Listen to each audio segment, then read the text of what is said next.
buenos días a todos, familia. Aquí seguimos un día más, una mañana más de lunes para comenzar a estudiar la palabra del Señor desde bien temprano en la mañana. Cada semana lo mejor que podemos hacer es iniciarla presentándonos delante de nuestro buen Dios. Vamos a leer hoy el versículo 17 del Evangelio de Mateo, capítulo 26, que así nos dice la palabra del Señor. Evangelio de Mateo capítulo 26, versículo 17 dice lo siguiente. El primer día de la fiesta de los panes sin levadura, vinieron los discípulos a Jesús, diciéndole, ¿dónde quieres que preparemos para que comas la Pascua?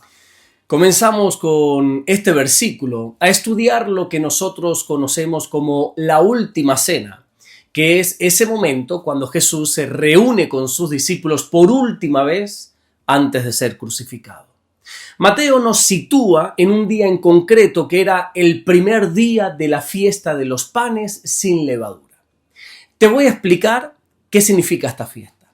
Muchos siglos atrás, Dios había establecido que se tenía que llevar a cabo esta celebración. Leemos en el libro de Éxodo, capítulo 12, versículo 17, guardaréis la fiesta de los panes sin levadura, guardaréis este mandamiento en vuestras generaciones por costumbre perpetua. Es una fiesta que está ligada a la salida de Israel de Egipto. Dios había mandado a su pueblo a recordar cómo lo sacó con mano poderosa y para recordarlo tenían que preparar unos panes sin levadura. ¿Y por qué? Bueno, la razón es bien sencilla. Y es porque ellos tuvieron que salir tan rápido de Egipto que no hubo tiempo para que la masa fermentara o leudara. Pero también la levadura representa algo pequeño que al final termina afectando a toda la masa.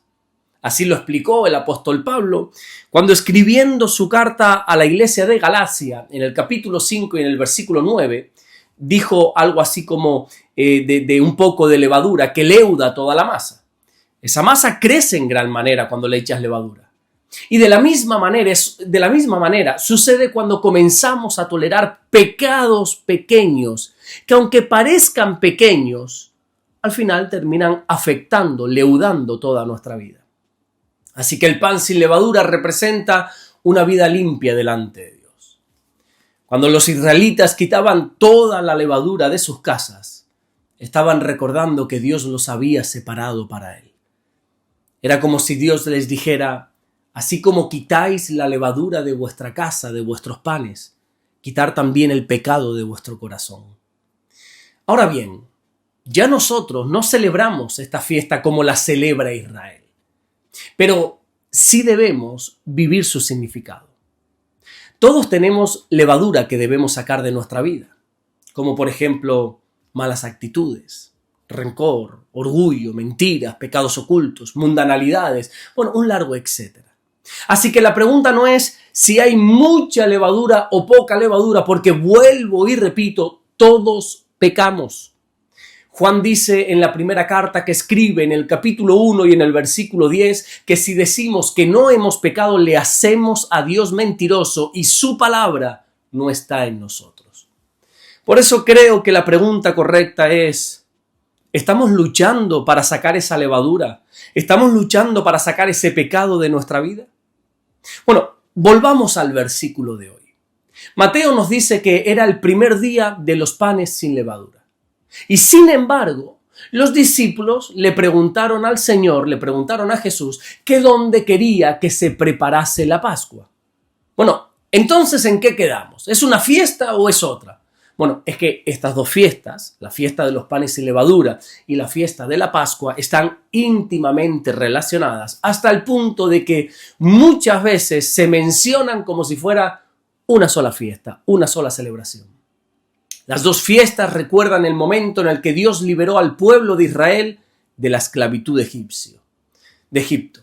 La diferencia principal está en que la Pascua recuerda exactamente esa liberación, mientras que la fiesta de los panes sin levadura lo que recuerda es la separación, es la salida apresurada de Egipto. La Pascua se celebraba en un día en concreto. mientras que la fiesta de los panes sin levadura duraba 7 días. Y aunque estas fiestas, y todas las demás que el pueblo judío celebraba y celebra, todas ellas tienen un significado en concreto, también tenemos que saber que todas esas fiestas apuntan a nuestro Señor Jesucristo. Tanto es así que el propio apóstol Pablo, cuando escribe la primera carta a los Corintios, allí en el capítulo 5 y en el versículo 7, dice que nuestra Pascua es Cristo. Mateo nos dice que los discípulos fueron a Jesús para preguntarle: Señor, ¿dónde quieres comer la Pascua? Oye, y esto es algo que me gusta porque recuerda que ellos eran judíos. Todos los discípulos sabían preparar la Pascua. Sin embargo, antes de hacer nada, se acercaron al Señor para consultarle. La Biblia dice en el libro de Proverbios, en el capítulo 16, versículo 3, encomienda al Señor tus obras y tus pensamientos serán afirmados. Es decir, que cuando nosotros ponemos todos nuestros planes en manos del Señor, esos planes siempre tendrán éxito. Los discípulos querían trabajar bajo sujeción al Señor. Y es por eso que le preguntaron: Jesús, ¿dónde quieres que preparemos para que comas la Pascua? Oye, muy atentos a esta pregunta. Ellos dijeron: ¿dónde quieres que preparemos? Ay, si cada uno de los creyentes aplicásemos esta pregunta a nuestra vida cotidiana, créeme que todo cambiaría. Si nosotros le preguntásemos al Señor: Señor, ¿dónde quieres que esté? Señor, ¿dónde quieres que me prepare? ¿Dónde quieres que te sirva? Señor, ¿dónde quieres que hoy hable de tu palabra? La voluntad de Dios tiene que estar siempre por encima de nuestras preferencias. Ahora también date cuenta de un detalle precioso. Ellos querían preparar la Pascua para el Señor, no para ellos. Qué bonito, ¿verdad? Ellos tenían el deseo de servir a Jesús. Por eso te pregunto, ¿hay deseo en ti de servir a Jesús? El amor siempre busca una manera de agradar a la persona amada, siempre. Cuando realmente amamos a alguien, nunca veremos el servicio como una carga, sino como un privilegio. Y eso era precisamente lo que aquí está ocurriendo. Que los discípulos querían preparar algo para el Señor. Esta es una actitud que aparece una y otra vez a lo largo de toda la Biblia. Lo vemos, por ejemplo, en el rey David, cuando en el Salmo 84, versículo 10, dijo: escogería antes estar a la puerta de la casa de mi Dios que habitar en las moradas de maldad. Para David era un honor, era un privilegio servir al Señor. Mira, el propio apóstol Pablo, casi siempre, en muchas de sus cartas, él comenzaba siempre de la misma manera, casi siempre de la misma manera. Por ejemplo, si vamos hasta Romanos capítulo 1, versículo 1, Pablo dice: Pablo, siervo de Jesucristo. Santiago también comienza su carta en el capítulo 1, versículo 1, diciendo: Santiago, siervo de Dios y del Señor Jesucristo. Pedro también comienza su segunda carta en el capítulo 1 y en el versículo 1 diciendo lo mismo: Simón Pedro, siervo y apóstol de Jesucristo. Y Judas también en el capítulo 1, versículo 1 se presenta diciendo: Judas, siervo de Jesucristo. Todos los discípulos se identificaban como siervos de Jesús. Tenían el deseo de servir a su amado.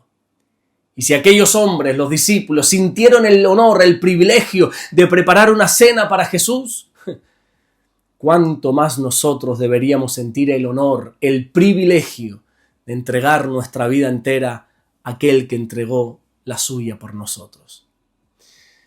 Que nunca se apague en nuestro corazón el deseo de servir al Señor. Porque créeme que no existe honor más grande en esta tierra que vivir para Cristo. Agradarle en absolutamente todo y servirle hasta el último de nuestros días. Amén. Vamos a orar en esta mañana y vamos a darle gracias a nuestro buen Dios. Señor, te damos las gracias porque tú eres bueno. Gracias por guardarnos. Gracias por bendecirnos, Señor. Gracias por enviar a tu Hijo amado Jesucristo a morir en la cruz por nosotros. Eso hace que en nosotros haya un deseo no solamente de amarte, mi Dios, sino de servirte. Permítenos servirte hasta el último aliento de vida que tú nos des. Queremos entregar todo lo que somos y todo lo que tenemos para servirte y para exaltar tu nombre. Gracias, mi Dios, por todo lo que estás haciendo y gracias por todo lo que vas a hacer. En el nombre bendito de Jesús. Amén y amén. Que Dios te bendiga. Nos vemos mañana martes, Dios mediante, para seguir compartiendo la palabra del Señor. Déjame aquí en los comentarios de qué se predicó ayer en tu iglesia, cuál fue el mensaje, el versículo central o el título de la predicación, de lo cual aprendiste ayer en el culto. Así voy a saber primero si te congregaste y también aprender un poco más de qué palabras está trayendo nuestro buen Dios a la iglesia en las diferentes partes del mundo. Nos vemos mañana martes, Dios mediante. Bendiciones.